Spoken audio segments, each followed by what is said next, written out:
What's good, YouTube? Welcome back.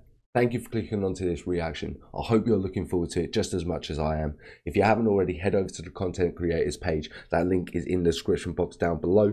If you haven't already and you're enjoying our content, you know what you need to do. You need to like, comment, subscribe, hit that notification bell, but we're going to jump straight into this one. Belisarius, the Battle of Rome, episode 3. Let's go. 4 AD. Flavius Belisarius, Eastern Roman general, has waged one of the most successful campaigns in the empire's history.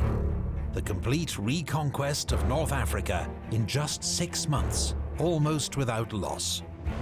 He is well rewarded by Emperor Justinian. He celebrates his victory with a triumph in Constantinople and receives the title of consul. Belisarius has helped Justinian's regime survive political crisis. Now his victory offers irrefutable proof of God's divine sanction. Emboldened, Justinian will pursue a new strategic vision, the reconquest of the Western Roman Empire and its reunification. Belisarius' next mission will be to Italy, where he will fight a desperate struggle for the eternal city, Rome itself.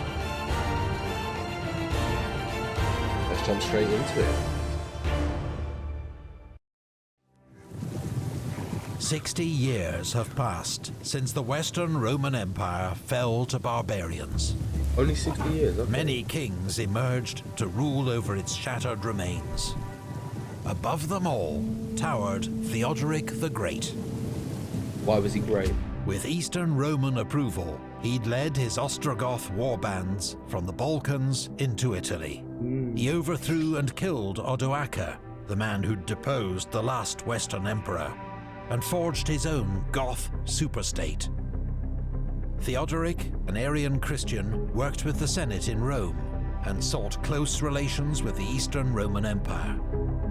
Okay. To Emperor Anastasius, he wrote, "Our royalty is an imitation of yours, modeled on your good purpose, a copy of the only empire." Oh, sucking those balls. Do you know what I mean? A copy of the only empire. Just how much you want to suck on those balls? Procopius, the 6th century historian and aide to Belisarius, would himself praise Theodoric as, in name a tyrant, but in fact an emperor, no less than any who've ever distinguished themselves in that office. Interesting. In the eyes of his supporters, Theodoric had revived the Western Roman Empire, in all but name. But the succession would unravel his great achievement. Okay, so he did do Theodoric had 3 daughters, so his heir was to have been his son-in-law, Eutharic, but he died 4 years before the king in 522. The succession passed to Theodoric's 10-year-old grandson, Athalaric. His mother, the highly educated and formidable Amalasuntha, ruled as regent. In defending her position, Amalasuntha made powerful enemies among the Goths. And when her son died, aged just 18, one of those enemies, her cousin Theodahad, became king. In 535, he has Amalasuntha imprisoned on an island in the middle of Lake Borsina. She's too much of a threat. Weeks later, assassins arrive. They're rumored to be vengeful relatives of men Amalasuntha had had killed during her regency. Now, they probably were, but was it made easier for them to get there? Like, to get daughter access of to Theodoric the Great is strangled in her bath. Theodahad thinks he can quietly eliminate his rival without repercussions. But Amalasuntha had been a trusted ally of the Emperor Justinian, and he is looking for an excuse for so she had good relations with Justinian. War. And the Emperor, upon learning what had befallen Amalasuntha, immediately entered upon the war, being in the 9th year of his reign. For Justinian, chaos at the Ostrogoth court presents an opportunity. After success in North Africa, he wants Italy for the empire. The strategic and symbolic gains will be immense. Before her death, Amalasuntha had offered him the kingdom in exchange for political asylum. Now Justinian pressures Theodahad, a notoriously corrupt and greedy man, to accept. So she said, basically, we'll become a vassal of you. You just got to give me political power within the region, and I work under you. It was very interesting. She was willing to give the whole kingdom over just for that. The same deal, or face war. Justinian's tough diplomacy is backed up by military deployments. Mundus, commanding the army in Illyria, advances into Goth-controlled Dalmatia and takes Salona, the modern city of Split. Belisarius, meanwhile, is ordered to sail with 9,000 men to Sicily to see if the Goths there will put up a fight. Only the garrison of Palermo offers resistance, which is soon overcome. Nice. The rest of Sicily submits to the Romans without a fight. On the last day of 535, Belisarius marks the end of his consulship, scattering coins to the crowds in Syracuse as his troops march triumphantly through the city. Once again, they're getting the luxuries because they were as negotiations happy to surrender. continue in the Goth capital Ravenna between Theodahad and Justinian's envoy, Solomon, Praetorian prefect of North Africa, arrives in Sicily with alarming news from... Oh, not her. She was going to let Rome annex Italy. Oh, okay, I'm with you. Carthage. The army, angered by late pay and religious discrimination, has murdered its officers and mutinied. Always pay your troops, boys. Belisarius immediately sails for Carthage with just 100 picked men. His own formidable reputation, plus generous handouts of cash, quickly secures the loyalty of 2,000 troops, whom he leads out to face the 9,000 mutineers. The mutineer army is a motley crew of Romans, mercenaries, renegade Vandals, and escaped slaves, commanded by Stotzas, a former Belisarius. They have no generals and little discipline. Who did When Belisarius Stotzas tries to maneuver his army into a better position, it becomes badly disordered. Because there's no generals. Belisarius immediately launches an all-out attack. Stotzas and his army turn and run. He shows you that if you have no coherency, no one to sort of keep you a hold, it's just a fiasco. Absolute fiasco. Did they get caught? Belisarius has saved Carthage, or did they just? But the war in North Africa against Berbers and rebels will drag on for 15 more years. This task falls to... Will it just always be a thorn in his backside? Solomon, as Belisarius must race back to Sicily to quash another mutiny among his own troops. In the Balkans, meanwhile, a Goth counterattack results in the death of General Mundus, and the Romans make a tactical withdrawal. When news of this minor triumph reaches King Theodahad, he feels suddenly emboldened. Shit. This is the problem with big warfares like this, when you've got to fight on multiple fronts. It becomes so difficult to deal with all the different situations. Justinian's demands. Belisarius receives new orders. He is to cross the Strait of Messina and reconquer Italy from the Ostrogoths. Belisarius lands in Italy with barely 8,000 men. The bulk of his troops are infantry, including 3,000 Isaurians, fierce warriors from the Taurus Mountains of Anatolia. His cavalry includes Hun and Berber mercenaries, as well as the elite Bucellari, the picked troops maintained by Belisarius, and other senior commanders. About 1,500. As in North Africa, he is accompanied on campaign by his wife Antonina, a capable and trusted ally of Empress Theodora. That the Emperor entrusts the campaign to such a small force, when the Goths can field an army 4 times its size, indicates Justinian's supreme confidence in Belisarius. That is a massive confidence. Do you know what I mean? 8,000 men to take a whole country's peninsula. Like, come on. How's he gonna do it? I don't think he is. And if he does, then my God. But it is also a sign that he has badly underestimated the Goths, Yeah, that's it. and their will to fight. Them. Yeah. Belisarius' army is welcomed by southern Italians and meets no opposition as far as Naples. This city has strong walls and a garrison of 800 Goths. Yeah, we've heard about Belisarius appeals directly to its citizens, urging them to throw open the gates and warning of the dire consequences of an assault. I pray that an ancient city which has long been inhabited by Christians and Romans may not meet with such a fortune, especially at my hands as a commander of Roman troops. Nice. The citizens of Naples are divided, but ultimately their leaders reject the demand to hand over the city. Do some people take it into their own When hands? Belisarius' troops sneak into the city using an old aqueduct, there is a savage slaughter of Goths and Italian citizens alike. No, they don't need the gates. They just found a secret passageway and done a midnight entrance into the city. Holy shit. Imagine you're going to bed and then that's it.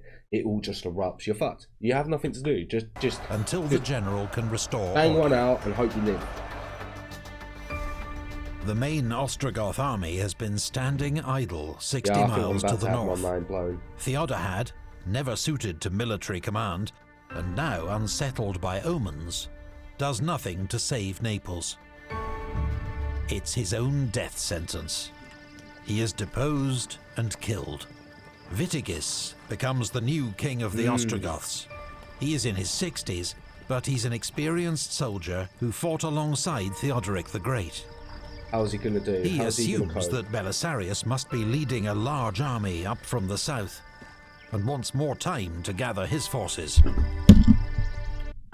He's not aware that well, of course you wouldn't. Of course you wouldn't. So if you haven't been told, you would assume that they would have an absolutely large force when they're doing an invasion of your sort of home country. So yeah, I sort of understand, but it's such a shame. You would have thought he might have sent scouts there to sort of get a feeling of how many men they would have at the very least. He also plans to negotiate a truce with the Franks, which will free up more troops for the war against the Romans. So, leaving 4,000 men to hold Rome, Witigis withdraws to Ravenna. Oh, he's gone Belisarius garrisons Naples and advances up the old Roman road, the Via Latina, to Rome. But as he nears the great city, the Goths simply abandon it. No way, they capture Rome with 8,000 men. They just walk through. They just walk through and just take the city. Oh my. No opposition except for... Ooh. That's absolutely fucking hilarious. Oh my God. Oh my God. So they've now got a foothold and they have a Rome. That was too easy. That was way too easy. Oh my God. Belisarius is just absolutely jokes. Just walking into places and going, this is mine now. Okay, we live. Okay, go. Thank you. They march out through the Porta Flaminia. Yeah, big D as energy. Belisarius and his army march in through the Porta Asinaria, a gate which, though much restored, survives to this day. Ooh, okay. 60 years after the fall of the Western Empire, Rome once more belongs to the Romans. Belisarius duly dispatches the keys to the city to Emperor Justinian. Crazy. Only 8,000 men. Rome in the 6th century is still a great city, but a shadow of its former glory. In its imperial heyday, Rome's population had been around 500,000. Now it's just a fifth of that. But it remains the seat of the Roman Senate and the Pope, and a city of intense emotional and cultural significance to all Romans. That was their objective. The city is also notoriously difficult to defend, which is why the Goths have abandoned it. Oh, I see, okay. The famous Aurelian walls are crumbling, and at 12 miles in length are too long for a small army to easily hold. The Goths had also worried that Rome's large population... Sorry, did they say 12? ...are crumbling, and at 12 miles in length are too long for a small army to easily hold. Yeah, there's no way. The Goths had also worried that Rome's large population might turn against them. What, really? Belisarius is down to 7,000 men. Not enough to face the Goths in open battle.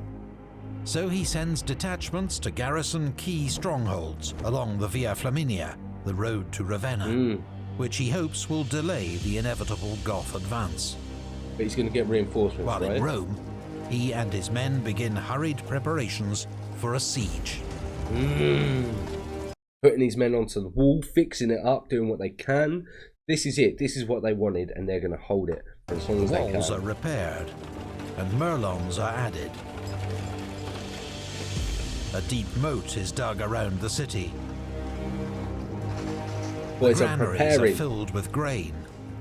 All Rome's adult male citizens are conscripted into the city guard. That's it, and I assume that they want that anyway, and that they felt like they were sort of suppressed from the Goths. So I'd imagine they're happy to do this. Vitigis, meanwhile, has been told how small Belisarius' army is. Embarrassed by his earlier caution, he gives the order for his reinforced army to march on Rome. His chief concern is to get there before Belisarius can escape. But Belisarius has no plans to flee. Bring it! Hopes of setting foot in Rome without a fight is mistaken in his judgment. Damn straight it is. For as long as Belisarius lives, it is impossible for him to relinquish this city. Like I said, they're not going to give that up. Such were the words of Belisarius. 537 AD. In early spring, Vitigis leads a huge Goth army, probably more than 30,000 men, down the Via Flaminia, sweeping past the small Roman outposts. So I was about to say, did the garrisons actually do anything? But they didn't at all. He just went straight past them and went straight for Rome. Very interesting. Very, very interesting. Belisarius plans to fight a delaying action a mile and a half north of the city, at the Milvian Bridge. But his infantry, terrified by the size of the Goth army, abandon the bridge without a fight.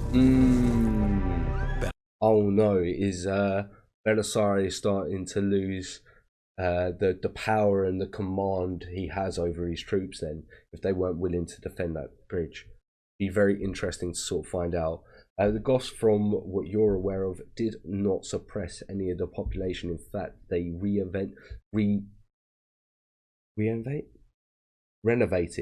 renovated the buildings as well. Belisarius is left facing the Goth army with just 1,000 horsemen. Only 1,000 horsemen. All of he orders his men to charge. Belisarius himself fights in the front rank.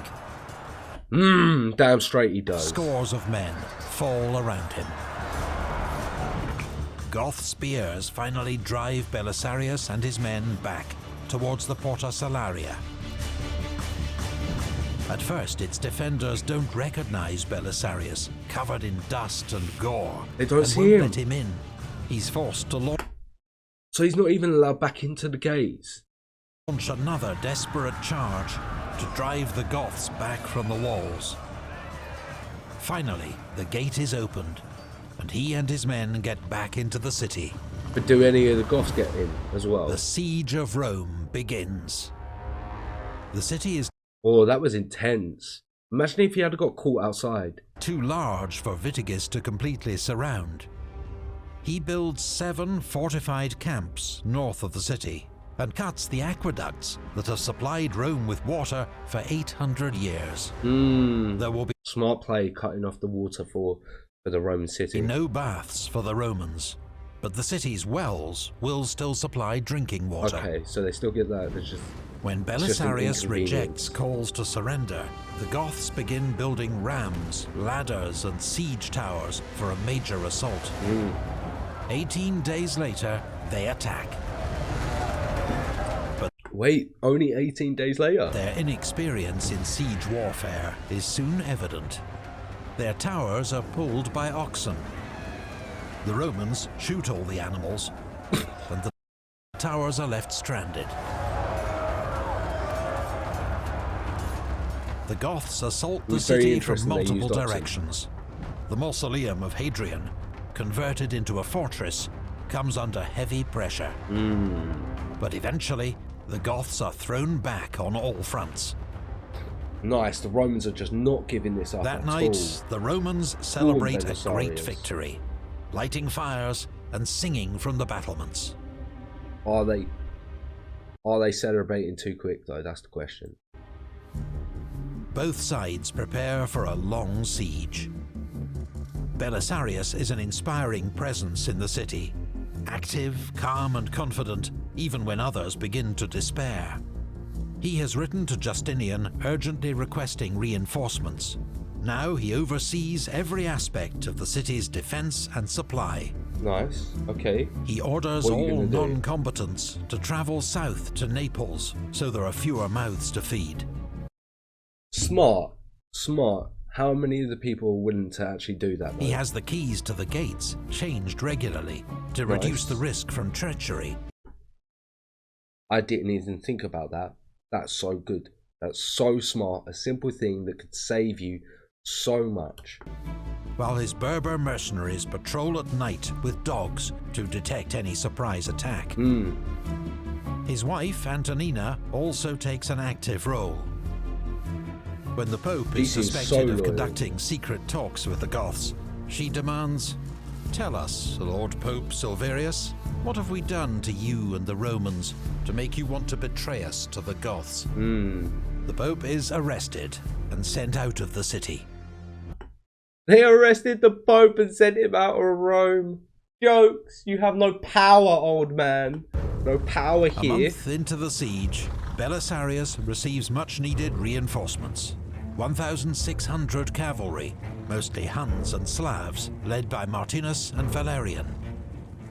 Belisarius has seen that the Goths have no mounted archers. Now he can use his own to make hit-and-run attacks against the enemy.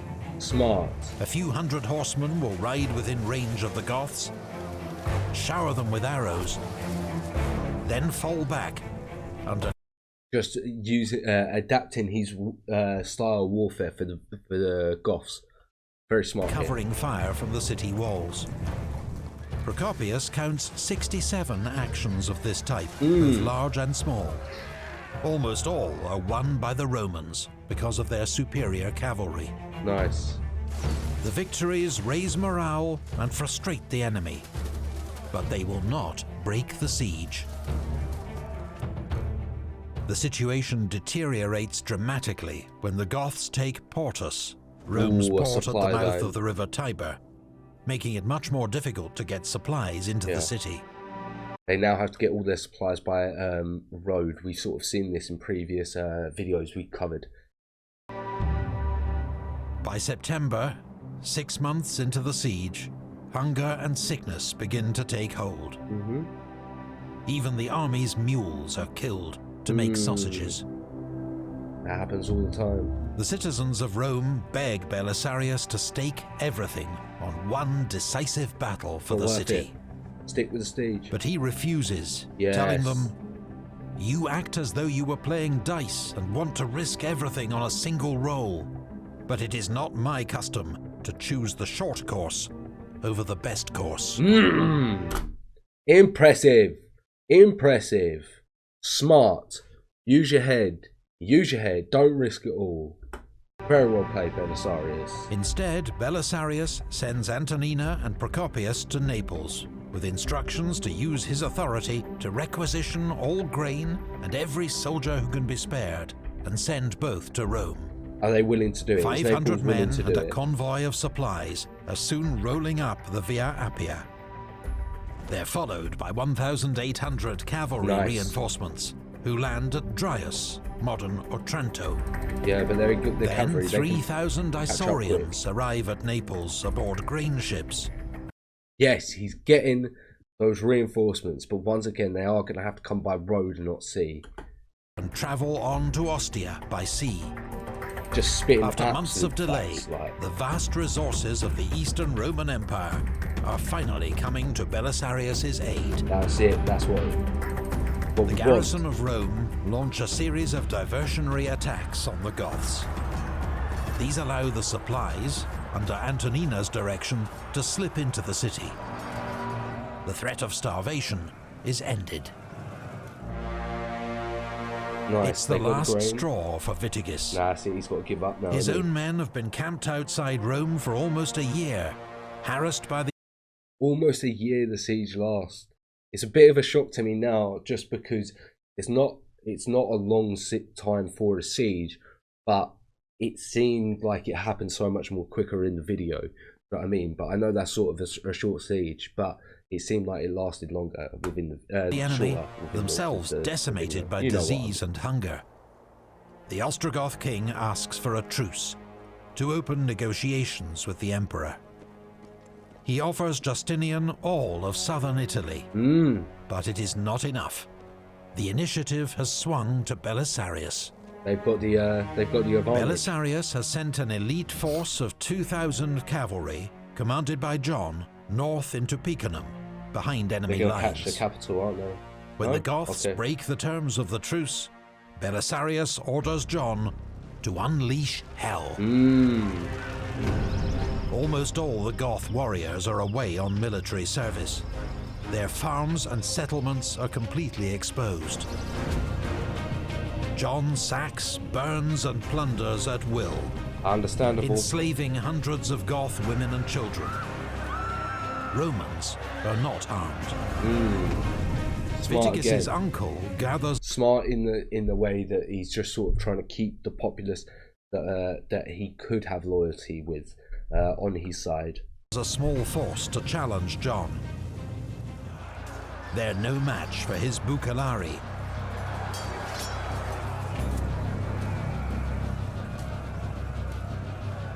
John ignores the Goth strongholds at Urbino and Auximum, but at the invitation of its citizens, occupies the walled city of Ariminum, just 30 miles south of the Ostrogoth capital at Ravenna.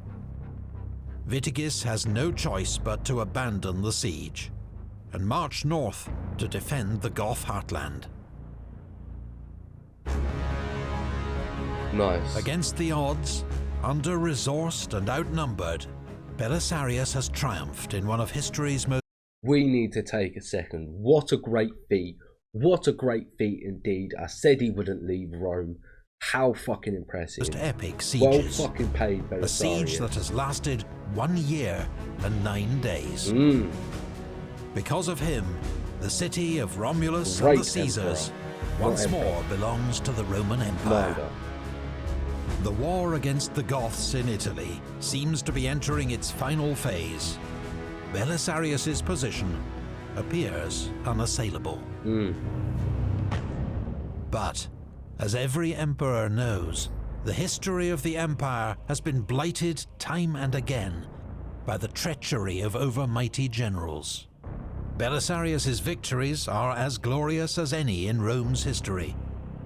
How can Justinian not regard him with suspicion? No, don't. Soon Belisarius will find himself... Don't, please. I don't want him to switch. I don't want him to be in a situation where I go, I understand where he switched. No, please. Please don't. Facing new rivals from within the empire. Don't tease me like this. Please tell me you don't. Just as an old Declares enemy himself as the Western Roman re-emerges Empire. That would piss me off. in the east. Big thanks to Legendarian for providing art. I guess we will find out in the next episode what's gonna happen. What a great series. I'm thoroughly enjoying this one. Thoroughly.